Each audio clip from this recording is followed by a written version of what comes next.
मोदींचं इंजिन नुसतं थापा टाकताय, प्रधान सेवक आहेत तर ट्रेन न फिरा, वसईतल्या प्रचार सभेत ठाकरेंचा निशाणा. नरेंद्र मोदी पांडवांची सेना घेऊन मैदानात, इंडिया आघाडीचा पंतप्रधान पदाचा उमेदवार कोण, फडणवीसांचा विरोधकांना सवाल. प्रफुल्ल पटेल यांनी मोदींना जिरेटोप घातल्यानं वाद, मोदींना जिरेटोप घालण्याची प्रफुल्ल पटेलांची हिंमतच कशी, जिरेटोप सत्कारावर संभाजी ब्रिगेडचा आक्षेप. वडाळ्यातील कार पार्किंग कोसळल्याप्रकरणी बिल्डरसह 4 जणांवर गुन्हा, वादळ वाऱ्यामुळे पार्किंग कोसळल्यानं 2 जण जखमी.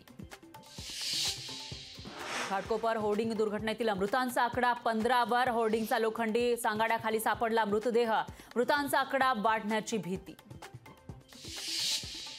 गाझापट्टीतल्या दहशतवादी हल्ल्यामध्ये माजी लष्करी अधिकारी वैभव काळेंचा मृत्यू, संयुक्त राष्ट्रांच्या संरक्षण विभागात करत होते काम. लोकशाही मराठी ऐका, पहा, जागरूक रहा.